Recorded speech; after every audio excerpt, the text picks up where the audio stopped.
بسم الله الرحمن الرحيم.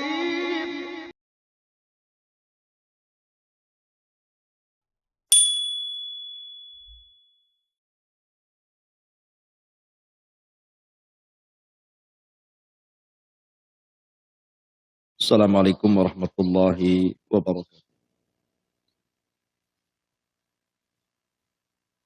Alhamdulillah wassalatu wassalamu ala rasulillah wa ala alihi wa sahbihi wa mawalah wa la hawla wa la quwata illa billahi wa ba'd.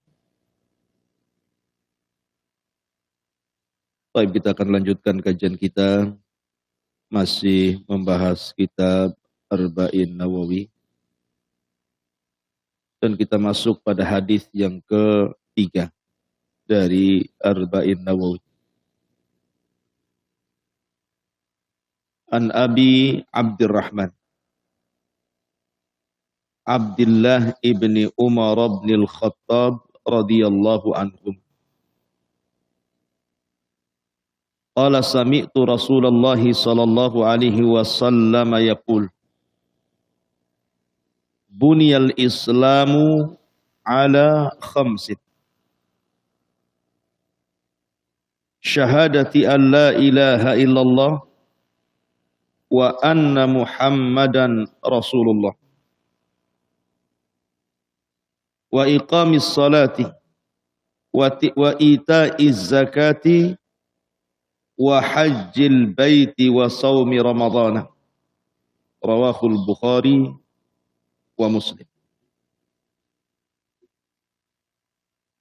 Dari Abi Abdurrahman, kunyah daripada Abdullah ibn Umar ibn al-Khattab radhiyallahu anhuma, dia mengatakan, aku mendengar Nabi sallallahu alaihi wasallam bersabda, Islam itu dibangun di atas 5 pilar.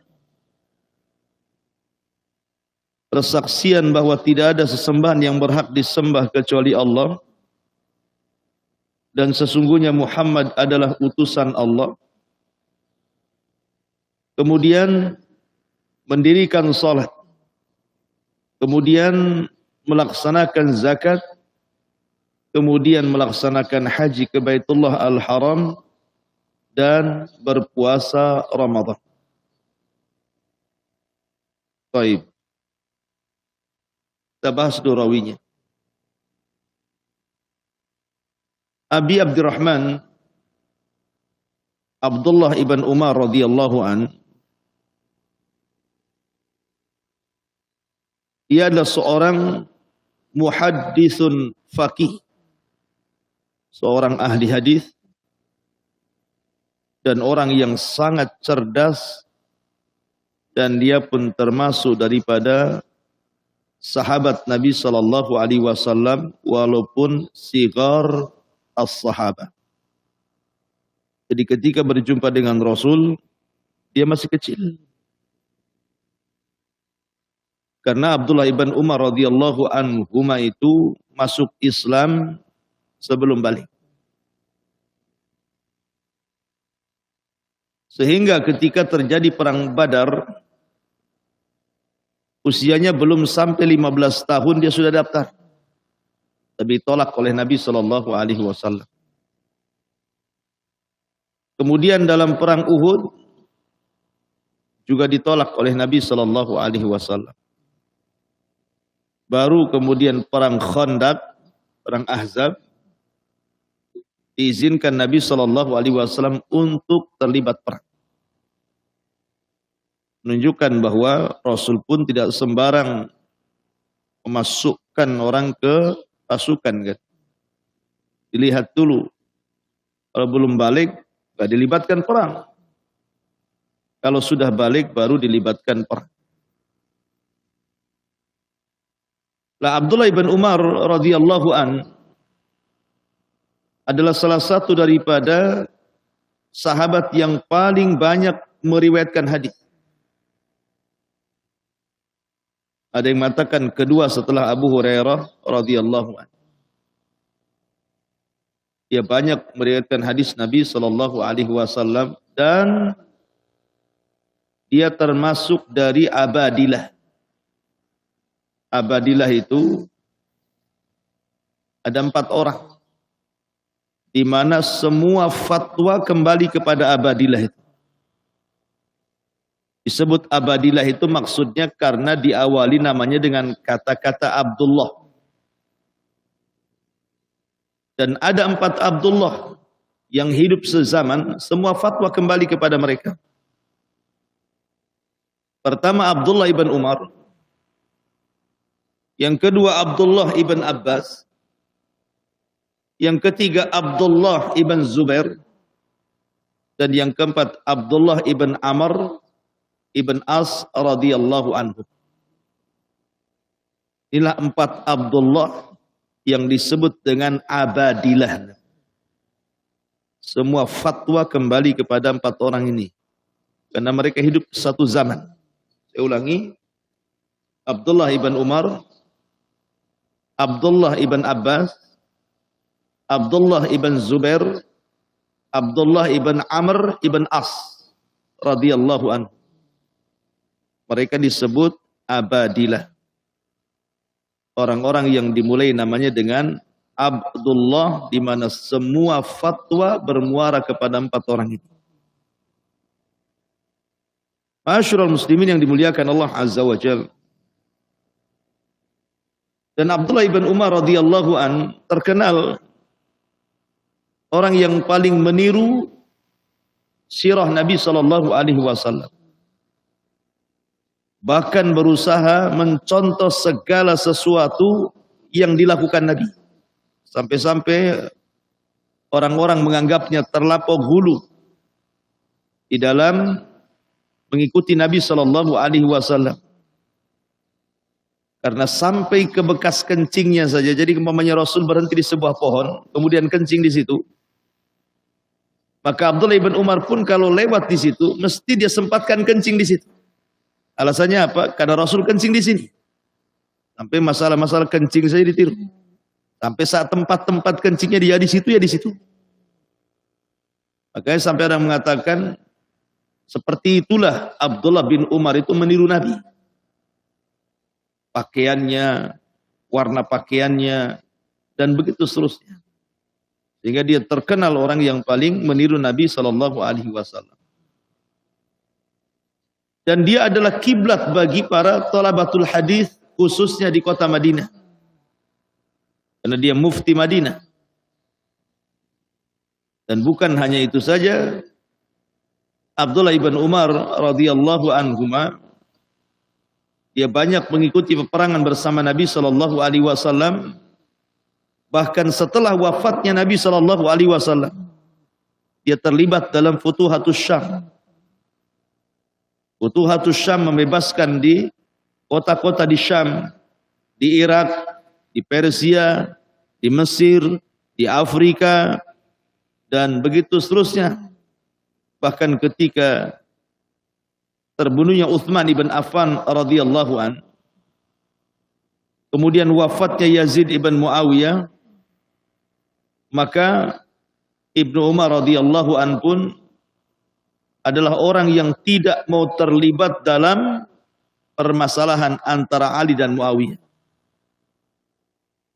Jadi Abdullah bin Umar itu orang yang paling jauh dari fitnah. Dia nggak mau. Dia tidak memihak Ali, dia tidak memihak Muawiyah. Dia kemudian keluar dari fitnah perpolitikan. Jadi dia betul-betul menghabiskan waktunya hanya untuk mengajar di Masjid Nabawi. Karena ketika ada 4 anak khalifah, 4 anak sahabat Rasul, 4-empatnya duduk di sekitar Ka'bah. Di situ ada Abdul Malik ibn Marwan. Di situ ada Abdullah ibn Zubair. Di situ ada Urwah ibn Zubair. Di situ ada Abdullah ibn Umar radhiyallahu anhu. 4 orang ini, namanya anak muda, masih muda, berbincang-bincang di sekitar Ka'bah soal cita-cita. Kira-kira kalian ini kalau sudah besar mau apa gitu ya. Maka Abdullah ibn Zubair mengatakan, saya ingin menjadi penguasa Hijaz. Kemudian Abdul Malik ibn Marwan mengatakan, saya ingin menjadi penguasa bukan hanya Hijaz, tapi kaum muslimin semuanya. Tapi Urwah mengatakan, saya ingin jadi ulama. Semua dikabulkan. Ketika mereka bercita-cita depan Ka'bah seperti itu di masa remaja, ketika mereka sudah dewasa, semua dikabulkan. Abdullah ibn Zubair pernah jadi khalifah. Di zaman siapa? Di zaman ketika Muawiyah ibn Yazid ibn Muawiyah tidak berhasrat berkuasa, meneruskan kekuasaan Yazid. Akhirnya dari Madinah Abdullah bin Zubair mengumumkan baiat. Kemudian Abdul Malik ibn Marwan berkuasa. Bahkan dia pula yang membunuh Abdullah bin Zubair lewat tangan Hajjaj ibn Yusuf. Kemudian Urwah ibn Zubair, siapa yang tidak kenal Urwah? Seorang ulama besar, antum kalau baca tafsir banyak perkataan Urwah ibn Zubair. Tapi Abdullah ibn Umar radhiyallahu anhu ketika ditanya cita-citanya, dia tidak mengemukakan cita-cita satu pun di dunia. Tidak ingin menjadi khalifah, tidak pula ingin menjadi ulama, tidak pula ingin menjadi penguasa dan pengusaha. Dia hanya mengatakan atamanna atau tamannaitu an adkhulal jannah. Cita-citaku hanya ingin masuk surga. Saja. Gitu. Cita-cita ingin masuk surga. 3 sahabat sudah dikabulkan. Tinggal Abdullah ibn Umar. Masalahnya cita-citanya bukan di dunia. Tapi di akhirat ingin masuk surga. Lah Abdullah ibn Umar radhiyallahu anhu terkenal rajin ibadah. Terutama qiyamul lail, dia tidak pernah meninggalkan qiyamul lail. Ada sebabnya. Jadi dia suatu ketika bermimpi, diapit oleh 2 malaikat, dibawa ke neraka. Diperlihatkan kengerian neraka. Maka karena saking ngerinya dia melihat neraka, kemudian dia berdoa kepada Allah dalam mimpinya, agar dia bukan termasuk penghuninya. Maka Allah katakan, anta lasta minhum, kamu bukan penghuni neraka. Kemudian Abdullah bin Umar dijauhkan dari neraka. Kemudian ketika hendak dia menceritakan mimpinya kepada Rasulullah, tidak berjumpa, maka dia berjumpa dengan Hafsah, saudarinya. Kemudian dikatakan, ya Hafsah, semalam aku bermimpi begini. Coba tanyakan kepada Rasulullah. Maka Hafsah, istri Rasul, akhirnya bercerita tentang mimpinya Abdullah bin Umar. Maka Nabi SAW mengatakan, ni'mar rajul Abdullah lau kana yusalli minal lail. Sebaik-baik orang adalah Abdullah, maksudnya Abdullah bin Umar, kalau seandainya dia mau sholat malam. Dia mendengar perkataan itu, maka sejak itu dia tidak pernah meninggalkan qiyamul lail sampai wafat. Masyarul muslimin yang dimuliakan, kalau soal sedekah jangan tanya. Abdullah bin Umar ini ahli sedekah. Suatu ketika untanya hilang. Untanya dicuri orang. Kemudian pencuri dan untanya ada di pasar. Dihabarkan kepada Abdullah bin Umar radhiyallahu anhu. Akhirnya Abdullah bin Umar pun datang dengan pembantunya ke pasar. Dan dari kejauhan dia melihat unta dan pencurinya. Tapi tiba-tiba Abdullah bin Umar kemudian balik lagi. Sehingga pembantunya mengatakan, wahai tuan, untamu di situ. Itu orang yang mencuri untamu tuh. Kenapa kau balik lagi? Kata Abdullah bin Umar radhiyallahu anhu, biarkan saja. Aku tidak hendak mengambil unta itu di dunia. Aku hendak mengambil unta itu di akhirat. Kemudian dia pulang. Kira-kira nih, kalau antum punya mobil, Avanza lah, curi orang, kemudian tampak pula dijodoh mobil antum sama pencurinya. Kira-kira balik nggak antum? Biarin aja lah, nanti saya ambil di akhirat. Nggak ada ceritanya. Yang adalah perpolisian tuh. Artinya bahwa Abdullah bin Umar sampai seperti itu. Pulang, dan jelas-jelas dia, untanya ada di depan dia, pencurinya ada depan dia, tapi dia mengatakan tidak. Biar Aku ambil di akhirat unta. Bahkan suatu ketika dia membeli seorang budak wanita. Budak wanita ini pula cantik. Akhirnya kemudian dia berhasrat hendak menggauli perempuan itu. Tapi akhirnya tidak jadi. Dan dia pun mengatakan, anti hurratun liwajhillah. Kamu saya merdekakan karena Allah Azza wa Jalla. Ya, karena Abdullah ibn Umar radhiyallahu anhuma paling mengamalkan ayat lan tanalul birra hatta tunfiqu mimma tuhibbun. Kalian tidak mungkin sampai kepada level albir sampai menginfakkan apa yang kalian cintai. Abdullah bin Umar itu kalau cinta kepada sesuatu langsung diinfakkan. Sampai ketika dia punya pembantu, pembantunya itu kemudian diculik. Diculik unta-untanya. Jadi dia mengirim seorang pembantu untuk berniaga. Supaya di tengah jalan dirampok. Dirampok itu orang-orangnya. Ya habislah semuanya.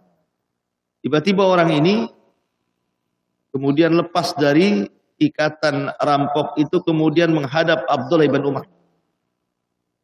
Kemudian dia minta maaf dan mengatakan, wahai Tuan, unta dan daganganmu dirampok orang. Saya pun dirampok juga. Dan barangnya saja saya juga sama dirampok. Tapi saya bisa lari dan bisa kabur. Kata Abdullah ibn Umar, kenapa kau kabur? Kenapa kau kabur dan datang kemari? Kau kan bisa kabur ke tempat lain. Kau tidak perlu datang lagi kemari, tidak mungkin ku cari.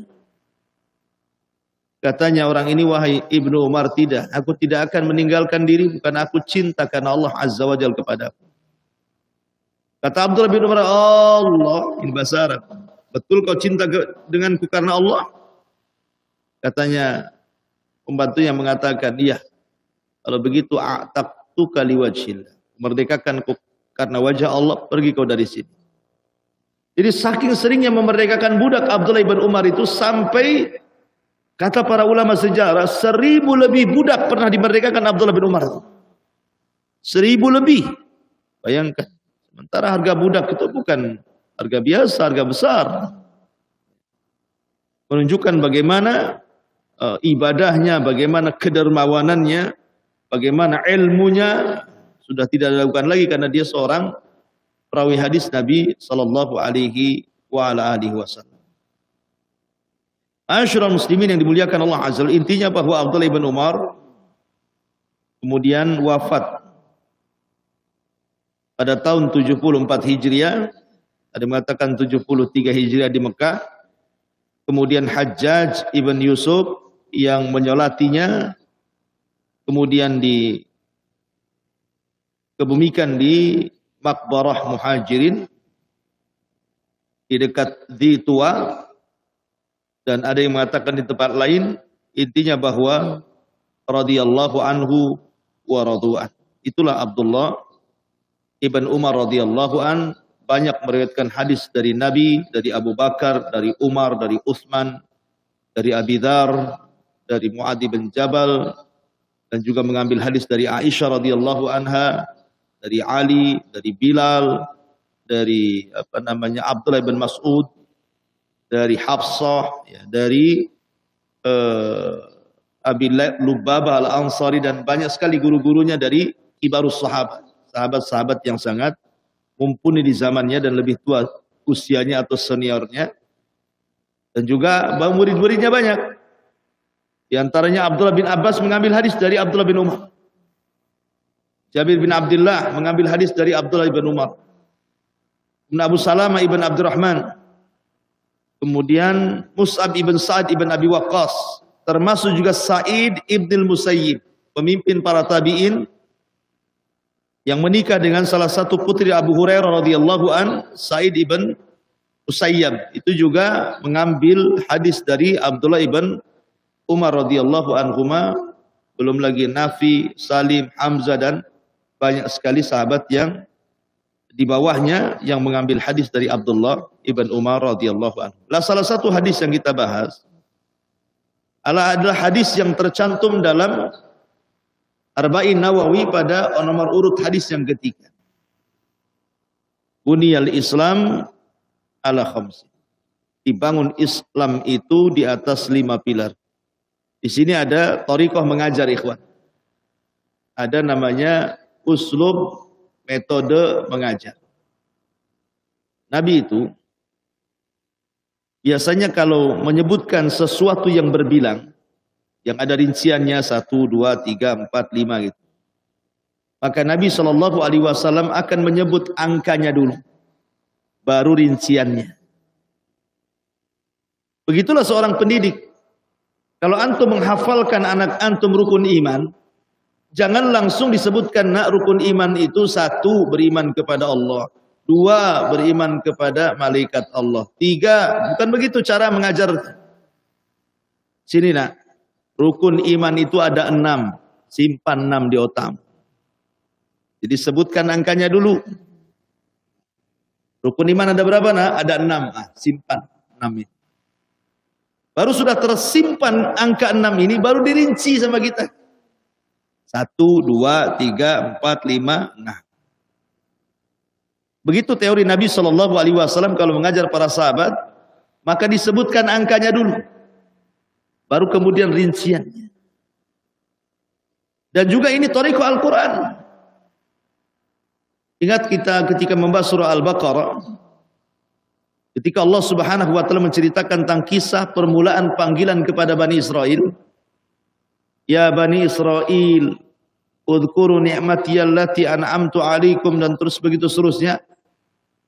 Panggilan Bani Israel di permulaan itu 2 panggilan. Panggilan yang pertama menjelaskan secara global tentang Bani Israel. Panggilan yang kedua menceritakan secara rinci. Artinya Al-Quran mengajarkan, thariqah mengajar, sebutkan globalnya dulu, baru rinciannya. Gitu. Nah, di sini juga sama. Buniyal Islam ala khamsin. Islam itu dibangun di atas 5 pilar. Tempel 5 ini, supaya mudah diingat. Baru rinciannya apa itu 5. Syahadati an la ilaha illallah wa anna Muhammadan Rasulullah. Persaksian bahwa tidak ada sesembahan yang berhak disembah kecuali Allah, dan ini artinya tauhid. La ilaha illallah. Kalimat yang sangat agung, miftahul jannah, kuncinya surga.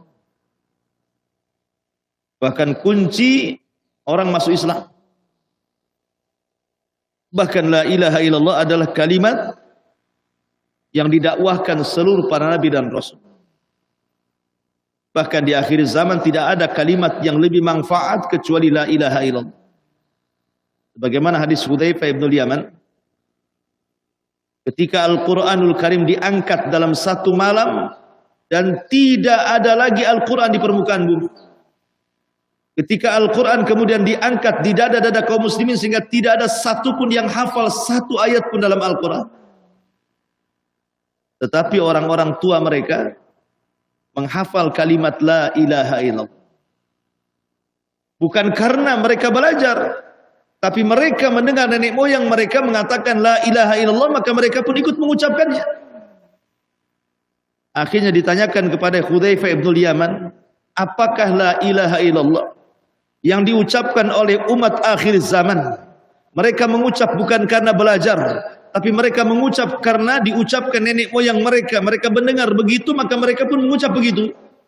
Apakah la ilaha illallahnya bermanfaat bagi mereka di akhirat, wahai Hudzaifah? Kata Hudzaifah, ya tunjihum bila ilaha illallah. Allah selamatkan mereka dengan la ilaha illallah. Artinya kalimat la ilaha illallah, kalimat luar biasa. Makanya hadis bitaqah itu, hadis kartu sakti. Ketika seseorang di dunia tidak pernah beramal soleh, gak pernah sujud, gak pernah ruku, gak pernah sedekah, gak pernah beramal soleh, hidupnya maksiat saja. Tapi sebelum meninggal dia mengucapkan la ilaha illallah. Kemudian didatangkan di hadapan Allah. Kemudian didatangkan catatannya 99 catatan. Kemudian kata Allah, ambil 1 catatan, bentangkan di hadapanku. Rupanya satu catatan saja dibentangkan sejauh mata memandang. Kayak antum beli belanja di mall, kemudian keluar struknya itu dari mesinnya itu, oh sejauh mata memandang. Berapa banyak barang yang antum ambil tuh? Struknya keluar dulu, pokoknya sejauh mata memandang. Berarti antum borong sak mall-mallnya. Kalau struknya saja sejauh mata memandang gitu ya. Jadi satu sijilat saja itu sejauh mata memandang, artinya itu semua kesalahan dia. 1, 2, 3 kesalahan dia berzina, dia begini, dia begini, dia begini. Sejauh mata memandang. Ini baru 1, belum 98 itu belum dibuka lagi. Baru 1 saja dia. Donlah dia. Karena semua kebaikannya, kejahatannya segitu banyak gitu ya. Jika ketika Allah tawarkan adakah kebaikan, dia mengatakan seandainya pun ada kebaikan, apalah kebaikan itu dengan kejahatan segini banyaknya ya Allah. Akhirnya kemudian Allah subhanahu wa ta'ala keluarkan kartu saktinya. Kenapa? Karena dia pernah mengucapkan la ilaha illallah. Keluarkan kartu sakti, tulisan la ilaha illallah. Kemudian diletakkan di neraca dan 99 dosanya, catatan dosanya diletakkan di neraca satunya. Malat bihinna la ilaha illallah. Tasat bihinna la ilaha illallah. Tiba-tiba la ilaha illallah memberatkan timbangan dia. Padahal dia tidak pernah beramal soleh. Tapi dia tutup hidupnya dengan la ilaha illallah. Menunjukkan Islam itu apa? Menggugurkan dosa-dosa sebelum Islam. Sebagaimana taubat juga menggugurkan dosa sebelum taubat. Wa anna Muhammadar Rasulullah. Kemudian persaksian bahwa Muhammadlah utusan Allah. Arkan rukun beriman kepada Nabi SAW ada berapa? Ada 4. Pertama, tasdikuhu fima akhbar. Yang kedua, ta'atuhu fima amar. Yang ketiga, wajtinabu manha anhu wajazar. Yang keempat, wa ala na'bud illa bima syara. Ini disebut arkan rukun beriman kepada Rasulullah. Pertama, membenarkan apapun yang dihabarkan Rasul masuk di akal atau tidak. Diketahui hikmahnya atau tidak. Yang jelas Rasul mengatakan sesuatu sami'na wa ata'na. Karena kita harus membenarkan apapun kabar yang dibawa Nabi. Karena terkadang Nabi ini menghabarkan sesuatu yang belum terjadi. Atau menghabarkan sesuatu yang di luar nalar manusia. Atau menghabarkan sesuatu yang tidak diketahui hikmahnya. Diketahui hikmahnya atau tidak, masuk nalar ataupun tidak masuk nalar, telah terjadi atau belum terjadi, pokoknya kita katakan shadaqna. Kita katakan benar ucapan Nabi SAW. Kemudian yang kedua, ta'atuhu fima amar, berusaha melaksanakan perintah. Tidak ada manusia segesit sahabat ketika menjalankan perintah.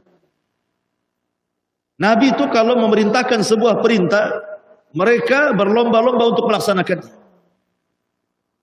Saking herannya Abi Sufyan ketika masih kafir mengatakan, aku loh pernah datang ke Persia, ke Romawi. Tapi aku tidak pernah melihat ada sahabat yang mengagungkan nabinya melebihi sahabat Nabi kepada Nabi SAW. Nabi kalau meludah ditangkap oleh para sahabat, ludahnya diusapkan ke badan.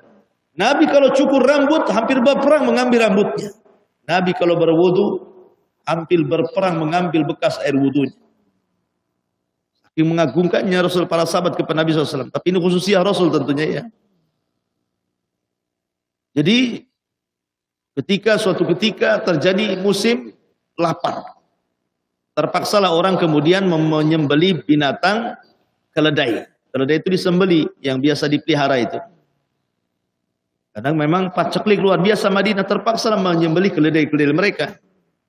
Ketika sudah matang, siap santap, datang pula perintah. Allah haramkan tidak boleh makan keledai pelihara. Dibuang itu keledai-keledai. Tinggal makan. Artinya bahwa sahabat ini kalau sudah perintah, langsung laksanakan. Sebagaimana kalau larangan langsung ditinggalkan. Ketika datang larangan khamr, apa yang terjadi? Sahabat menuangkan khamar-khamar itu di depan rumah mereka sampai banjir lorong-lorong kota Madinah itu. Saking semua sahabat menumpahkan khamar. Sampai rawi hadis mengatakan hatta salat syawari'ul Madinah. Sampai banjir gang-gang itu kota Madinah. Saking khamar ditumpahkan. Jadi bagi para sahabat itu tidak ada namanya tadarruj. Kalau soal meninggalkan perintah, meninggalkan larangan. Oh, tidak bisa lah saya langsung main tinggalkan minum khamar, ya saya akan meninggalkan tapi sedikit-sedikit.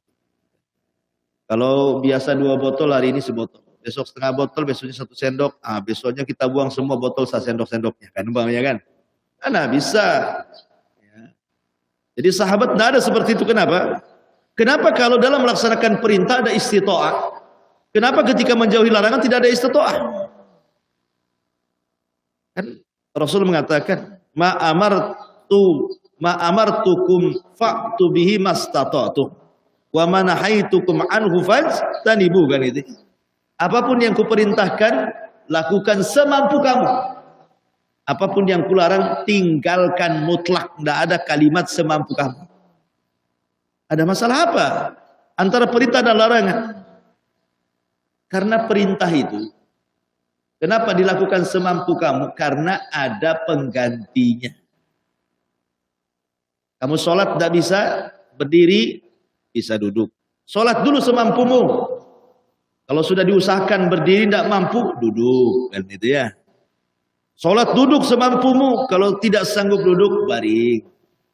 Wudu dulu dengan air, cari dulu air semampumu. Kalau tidak ada, ya sudah tayamum. Gitu. Maksudnya ada penggantinya. Tapi larangan tidak ada penggantinya. Kamu jangan minum brandy, oh berarti boleh whisky, enggak ada.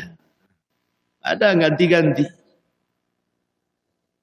Kamu tidak boleh makan dosis sekian, oh boleh yang lebih rendah di bawahnya, enggak ada.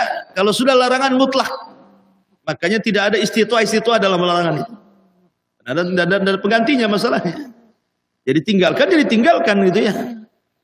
Ini diantaranya juga bicara tentang larangan. Kemudian syarat yang terakhir wa alla na'bud illa bima syara. Kita tidak boleh menyembah kecuali dengan yang disyariatkan. Kemudian wa iqamis shalah. Yang paling penting setelah syahadatain adalah salat. Karena hukum meninggalkan salat ini menjadi khilaf para ulama. Ada yang mengatakan sampai tingkat kufur, keluar dari Islam. Ada yang mengatakan dilihat meninggalkannya. Kalau meninggalkannya ini karena takasul, dia yakin sholat itu wajib, tapi karena malas dia meninggalkan, maka sebagian ulama mengatakan tidak kafir tapi fasik. Tapi yang meninggalkan seperti ini pun dilihat juga. Kalau dia lebih banyak meninggalkan sholat dari melakukannya, tetap kafir. Man taraka sholata jumlatan faqad kafar. Siapa yang meninggalkan sholat secara jumlah, artinya hidupnya lebih banyak meninggalkan sholat dibandingkan melakukannya, kafir. Yang jadi khilaf itu kalau sekali-kali meninggalkan sholat. Tapi dia sering sholat dalam satu hari itu, ya 5-4 waktu itu rajin.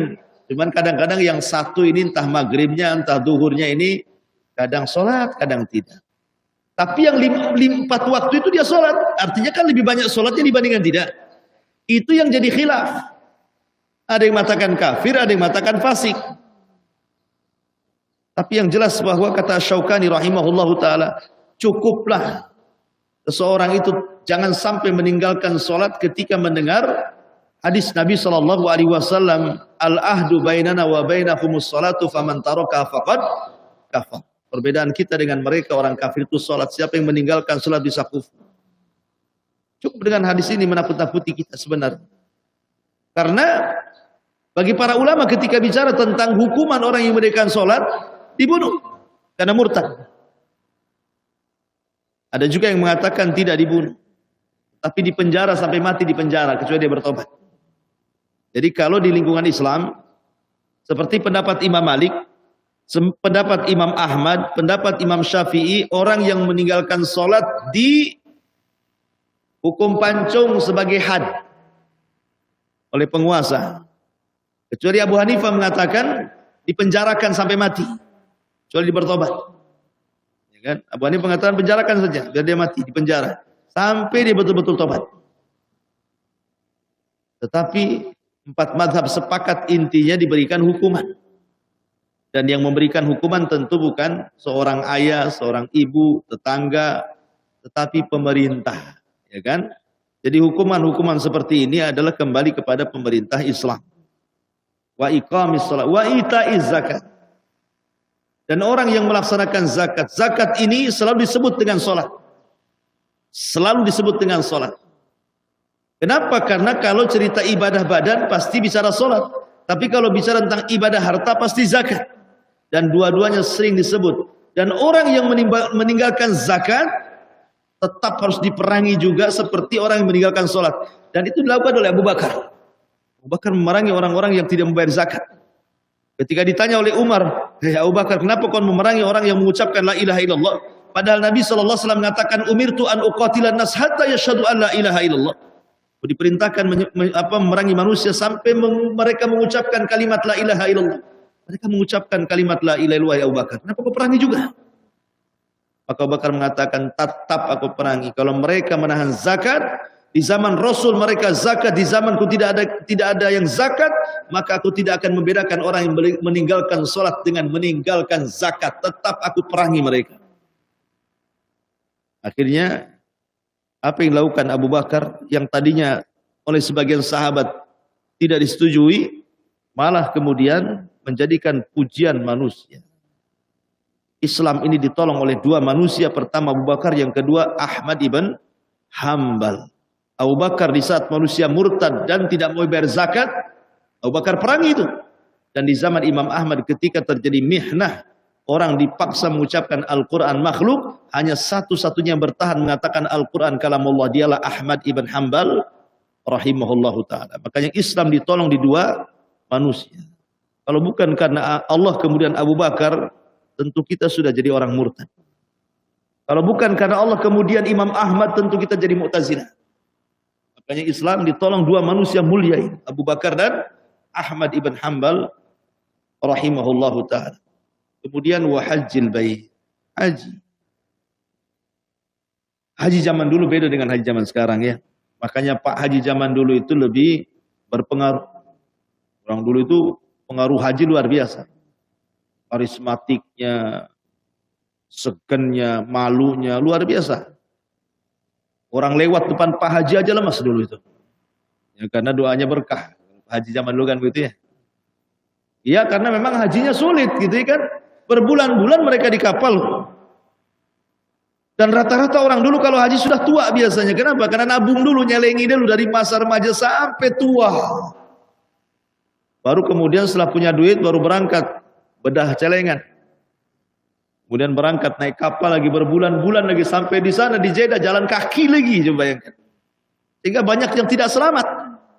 Pulang tinggal nama. Nah, makanya yang berhasil pulang itu hajinya itu memang luar biasa, sakral sekali hajinya itu. Kalau kiai ceramah nggak ada hajinya, nggak laku zaman dulu tuh. Makanya dibuat KH, kiai haji ya. Kalau hanya kiai saja belum afdal, belum berkah dakwahnya.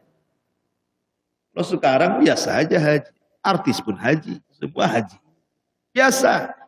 Haji berapa kali? 1 kali. Kamu dipanggil Pak Haji. Aku 3 kali. Haji, anu.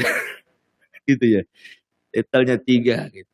Intinya bahwa haji adalah salah satu ibadah yang disyariatkan sejak zaman Ibrahim alaihi salatu wassalam. Dialah yang meletakkan asas tentang ibadah ini. Kemudian dilanjutkan oleh para nabi setelahnya sampai kepada Nabi sallallahu alaihi wasallam. Kemudian juga puasa Ramadan sama. Intinya bahwa apakah syahadat, maksudnya tauhid, apakah sholat, apakah zakat, apakah haji, apakah puasa Ramadan, semua agama diperintah. Semua nabi diperintah 5 perkara ini. Semua nabi diperintahkan tauhid. Semua nabi diperintahkan sholat. Semua nabi diperintahkan zakat. Semua nabi diperintahkan haji. Dan semua nabi diperintahkan puasa. Kutiba alaikumusiyam kama kutiba alal ladina min qablikum. Diwajibkan kepada kalian puasa sebagaimana diwajibkan kepada umat sebelum kalian. Artinya bahwa 5 rukun Islam ini semua para nabi diperintahkan. Semua para nabi. Artinya bahwa ini adalah arkan, rukun, betul-betul pondasi tegaknya sebuah agama. Karena semua para nabi diperintahkan tauhid, salat, zakat, puasa dan haji. Ini diantara faedah hadis Abdullah ibn Umar radhiyallahu anhuma dari hadis yang ketiga Arba'in Nawawi. Wallahu a'lam bishawab. Mudah-mudahan manfaatnya. Subhanakallahumma bihamdika asyhadu an la ilaha illa anta astaghfiruka wa atubu ilaik. Allahu taala alam. Assalamualaikum.